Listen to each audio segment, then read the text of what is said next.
Hey guys, it's Panther, and today I wanted to analyze how FAKER uses Renekton mid as a counterpick for melee assassins, specifically Fizz in this matchup. Now for runes, FAKER opts for some different runes than you would normally take on Renekton. These runes are designed specifically to crush lane, and that is it. He's not interested in any scaling or team fighting or any late game runes at all. He wants to end this game before 20 minutes, and that is all. He wants to be able to kill Fizz in lane, and he wants to be able to focus Karthus down. Now, with that being said, he takes Press the Attack paired with Overheal, Alacrity, and Q. Renekton is kind of unique in the fact that he's one of the few champions that can actually proc Overheal very efficiently in the early game due to his Q healing. If you are already at full HP and you use your Q, if you're not running Overheal, then it won't really do anything for you. In the secondary tree, he takes Resolve, and he takes Bone Plating and Revitalize. The reason for this is to, 1, increase his Q healing with Revitalize, and 2, he wants to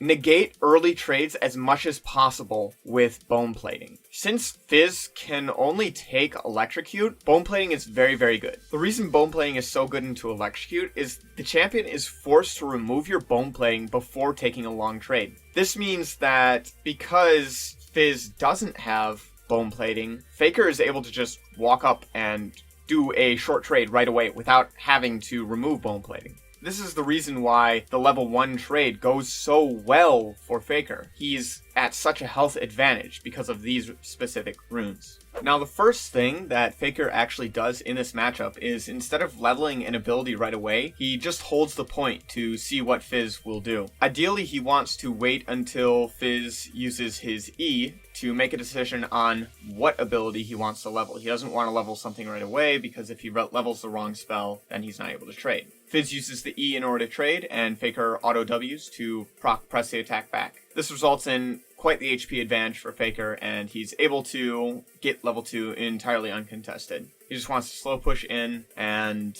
build Fury so that he has pressure to dive if he decides to. He takes a bit of a bad trade here. However, the jungler is able to help him out and blow the Fizz's flash. So at this point, lane is entirely in Renekton's favor. Now as soon as he sees Karthus, he backs off. But he sees the HP and he knows that he can just 100 to 0. So he flashes and 100 to 0s the Karthus. And at this point, his lane is in a fantastic point for him. Fizz has to base. He doesn't actually have the HP to be able to stay. He already used all of his pots. So he's able to grab all this CS. And he's also able to push the next wave. So on his first base, he opts for 3 longswords. And he can't quite afford a refillable potion, so he just gets 2 standard potions. FAKER has a freeze here, and Fizz is actually not at all able to CS due to Renekton's insane gold lead and level lead, paired with the fact that he has double buffs. This means FAKER is in absolutely no rush to break this freeze. He does still want to trade a little bit while his buffs are up. At this point in the game, Fizz needs help. Their jungler has to come mid and bail the Fizz out, otherwise he's not going to be allowed to play the game. And the jungler actually comes mid to finish Fizz off. Now FAKER actually makes a huge mistake here. He stuns a minion and wastes Fury doing it. This is huge. It means that he's not going to have any damage to spare, and it's a huge throw out of FAKER.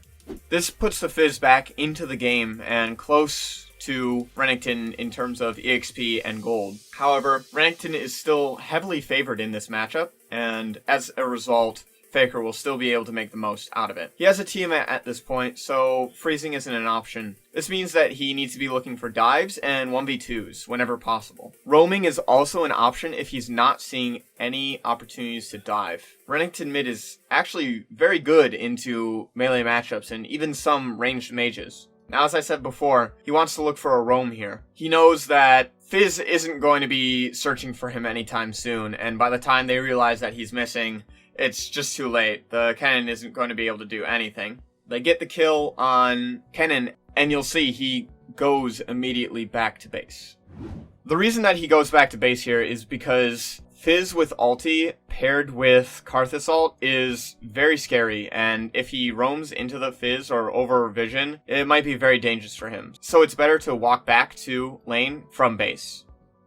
I want to slow this down and show you how FAKER uses his Fury and how he should have used it. So leading with dash into stun is fine here. However, he autos and then dashes again. This should have been an auto-empowered Q into dash. It would have resulted in more damage, and he would have been able to get a kill. Regardless, they're still able to kill Karthus, which is good. Now, FAKER is going a very tanky build this game. He's going a very, very safe build. He wants both Merc Shreds and Hex Drinker in this build. As you can see, the entire top half of the map is magic damage, is full magic damage. It's Kennen, Fizz, and Karthus. There's no physical damage mixed in there. For this reason, Hex Drinker and Merc Shreds are a very good pickup for him. Due to him having press the attack, he just wants to walk up with Empower W as often as possible. Since Fizz is full melee, there's nothing he can do about Renekton just walking at him with Empowered Stun. This is why Renekton is so good into melee assassins. His Hex Drinker saves him from the Karthus ult. This is something that you should always pay attention to as Karthus. Just press tab and make sure they don't have Hex Drinker or some sort of damage reduction, locket, something that's going to provide a shield and prevent them from dying. Similarly, if you're playing against Karthus, it's always good to itemize an early Hex Drinker or Stopwatch. It can save you and really stop a snowball from ever occurring. He wants to cut off the only escape route here, preventing Kennen from flashing over the wall and surviving. One thing FAKER is constantly looking to do is push out the wave with Tiamat Q and then go roam. He sees a fight break out in their bot side jungle, and he immediately goes to it. This results in him killing Trist, them getting the stopwatch out of Leona, and he still picks up the kill on Leona. And finally, they're able to finish off the Fizz.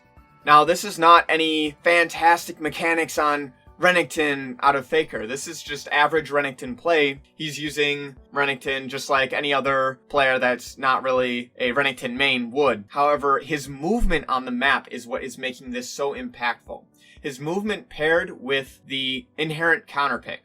He's able to pick up the kill on Karthus there, and now he's just looking to base. He has a lot of gold, and he's just looking to spend it here. As you can see, he picks up a full Maw, and he wants to start working on his Black Cleaver. Maw, again, is a fantastic item into this team. They have 4 sources of magic damage, and only 1 source of physical damage. This means that he is getting max efficiency out of this item. He also wants Black Cleaver because eventually 3 of their champions will have Zhonya's Hourglass. Zhonya's provides enough armor to justify a Black Cleaver pickup here. Now again, he's just looking to take short trades on their tower. He activates W right away, uses Empowered W to stun, Qs, and walks out. That's it. He isn't looking to do anything fancy and 100-0 the Fizz right away. He waits for his cooldowns to come back up and then initiates back onto the Fizz. The Karthus is here, so they end up going on the Karthus. This is a bit of a mistake that got his jungler killed.